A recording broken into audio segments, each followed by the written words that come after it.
Okay, so that's how you're feeling. You wanted to hear the mushroom story, huh? You clicked on this one. This is the one that you wanted to hear, the mushroom story, right? All right, baby. Well, here we go. The mushroom story starts off in Amsterdam, man. Um, it was my first year going to the Amsterdam Tattoo Convention with Carlos, and I want to say Louis was there. Um, Mondo was there. D Boy might have been there. Man, there was a good amount of us that went, right? And my birthday just so happened to be one of the days that we were out there. But okay, so first of all, let's start the story off right and really get into this here. Okay, let me start off by telling you, Amsterdam is an amazing place to go to, right? They have sick culture. There's tattoo shops. There's legendary tattoo shops and tattooers out there. Um, Very amazing place.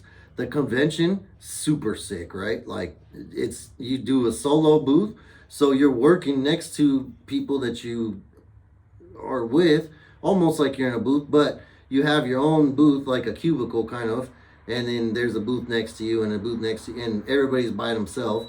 So you have your own banner and all that shit. Um, the convention goes smooth. It's a good time. I make some money, do a bunch of tats, and have a good time, right? Same thing for all the other guys that are with us. They all do good at the convention. We all make some money. We all are ready to go. We're there for 2 more weeks after the convention, right? At the convention, meet a bunch of cool tattooers from all over the world that I still talk to today. But the convention ends and we go about our ways. And then here's where the story really I don't know what people have told you about Amsterdam, right? But it's not all whores and all this stuff, right? The red light district is where everything's happening at. Yeah, there is the red light girls and all that stuff, but that's where all the bars are, that's where all the shoe shops are, that's where all the nightlife, that's where everything's happening and cracking at, right? So we are walking around after the convention one day, and we're going around, and it just so happens that it's my birthday. And we're walking through, and we get to like the red light district area. And this is where we're going to go out. We're going to go to a bar and a restaurant and all this stuff for my birthday, and everybody's all pumped up to go out, right? I'm not a big crowd person. I'm very social, but at the same time, I don't like to be in that huge, massive crowd of people and all that. It's just not for me. I don't like to be close quarters with people I don't fucking know. It's not my thing. You know what I mean? So we're going to my nightmare in Amsterdam is what we're going to. We're walking down the streets and we're on our way to get to a nightclub, bar, thing, restaurant. I don't know. Some shit like that, right? And we gotta walk. You don't drive in Amsterdam. You're walking everywhere or you're taking a bike. But we're in a big group, so we're walking.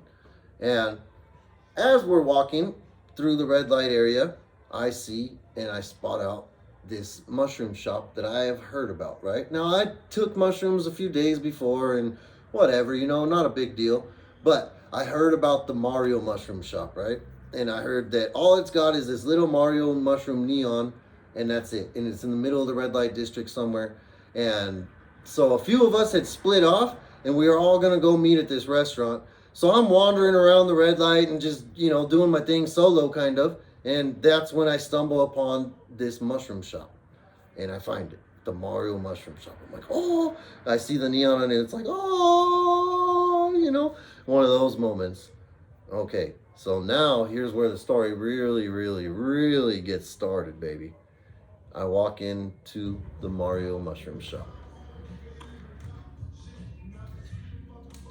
So I walk into this Mario mushroom shop, right? Middle of Amsterdam, red light district. Solo bolo, nobody's with me, just me. It's my birthday, but we have plans to go meet up at this restaurant later.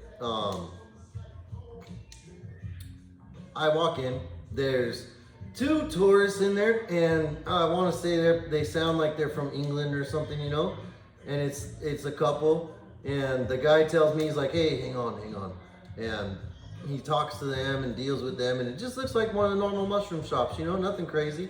Um, he's got the same kind of deal, like little cab counters out with stuff in them and all that, and then that's it. Well, those people walk out, and he goes, "What can I do for you, my friend?" And I go, "Hey man, check it out, you know, I'm from LA, blah blah blah." I sell him this story. I'm like, I want the shit that's gonna send me to the fucking moon, homie. Like, I don't want to be on this planet no more. I want to take off. I want to see shit. I want to feel it. I want to be the extremist level that I can get. Mushrooms you got is the ones I want, homie. And he's like, "Oh, okay, my friend, say less. Come with me." He brings me through a curtain. We go into this little small back room, and he has another like little small curtain and a little cabinet behind that. He opens the curtain, and there's a light in there, and it's like shining down on these little bottles of different mushrooms that he's got, right? And he goes, "Check it out. This one sends you to the moon, my friend. Is that really where you want to go?" And I was like, "Hell yeah, let's do it, bro." You know?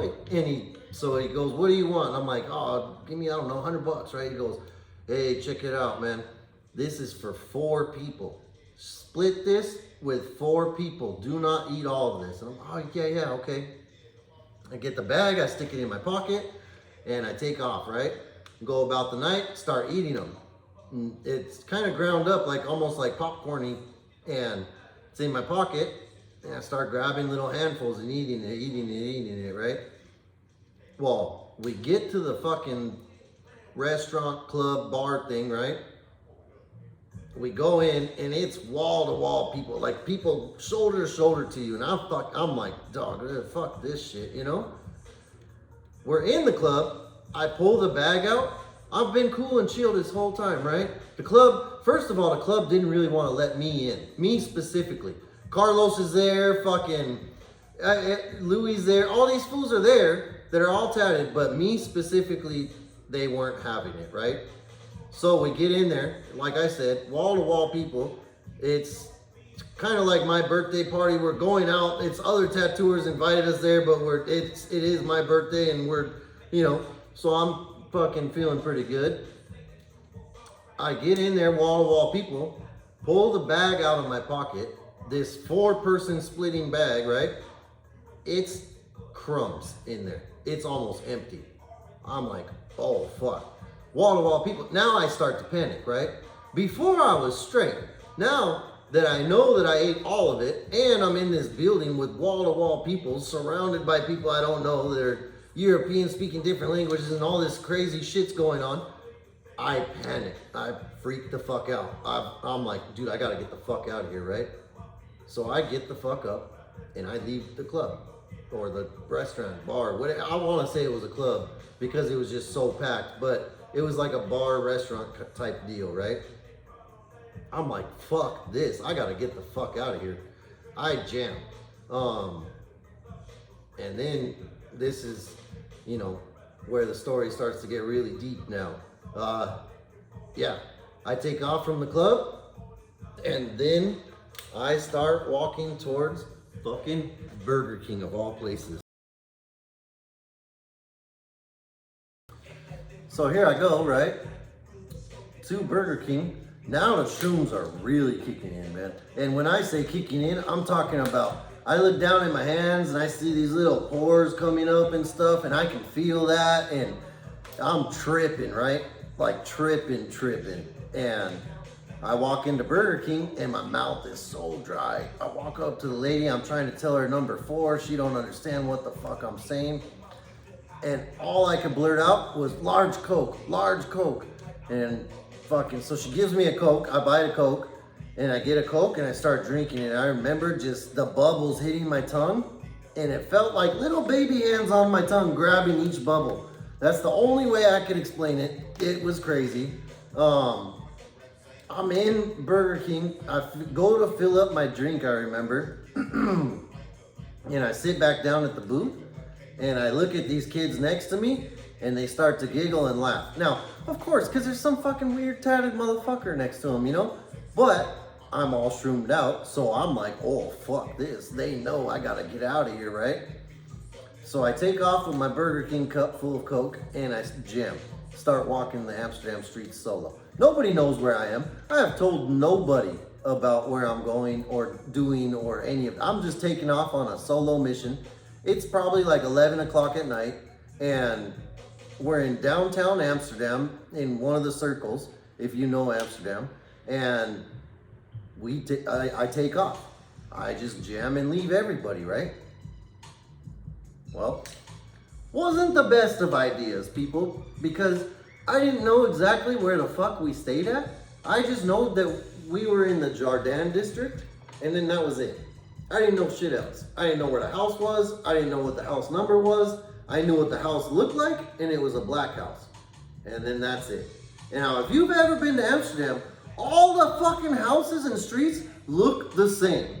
They might be different colored and painted a little different, but they're all tall as shit. You can't see the street next to it. You gotta walk down. It's like a maze everywhere you go. Now, if you know where you're going, it's real easy to navigate because it's just two big circles. If you can navigate the circles, you're fine. Now, if you don't know where you're at in the circles, which I was on shrooms, didn't know about the circle thing, had no idea where the Jardin district was, had no idea where my house was, or any of that, and I just took off strolling trying to find it. Trying to backtrack from the club to where we went, right? Now, the red light district that you have to pass through from the club area to get back to where we were, all that shit looks the same. So I go in there and I'm like, oh, if I just find the Mario Mushroom shop again, I know I'm in the right direction. Bro, there's all these neons and lights and all this shit. I don't know what the fuck's going on. I'm just walking around tripping out. I'm not paying attention to where I'm going no more. You know, people are looking at me weird. It's late night and fuck, like it gets to a point where now there's nobody out and everybody went inside already and I'm walking around alone still. Bro, I'm lost for like 5-6 fucking hours at this point, right? I'm 2 streets away from the house. I just don't know it. And I keep walking around the circle and not getting to the house. But I was literally a street, 2 streets away. I don't know. At some points I probably walked by the house and just looked on the wrong side of the street and didn't see the house. But, you know, I'm shroomed out at this time still. And it's still rocking like 4 or 5 hours in. But, you know, I'm also walking around drinking orange juice and doing things to try to get it going and smoking joints and all this. But I got lost in Amsterdam for 8 hours, shroomed out by myself, had no idea where I was going. And then finally 6 in the morning comes, right? And I find the house. Go inside, and the Amsterdam steps, when you're shroomed out, those Amsterdam steps that go up in a spiral are not fun. You're trying to fucking walk and do all these things and stuff's moving and dude, now you gotta climb this stupid spiral staircase? Yeah. So I finally made it home. You know, I'm here, so like of course I lived through the story, people. Come on now. What do you think I was gonna die from shrooms? But that was a wild ride. So my tip to you, if you go and you find the Mario Mushroom shop and you tell him you want some strong shit, listen to that man when he says, I'm giving you some strong shit. Don't go over there thinking, oh, I'm American, we've done this before, and I like psychedelics and blah, blah, blah, blah, blah. No, it's not like their weed. Their weed might not be the best. Now, their shroom game, whole nother level. You might get some whatever ones, but if you find the right shop and tell the right guy, like, hey, homie, I want to see the moon, he'll let you see the moon. Just believe him when he tells you, hey, this is for 4 people. Otherwise, you're going to get lost for 8 hours in Amsterdam walking the streets like I did. It was a good time, but I don't suggest it for everybody. Well, that was the Amsterdam Shroom story, people. Check us out. Amsterdam Tattoo Convention 2024. We will be there. Cryptic tattoo, baby. All day. 7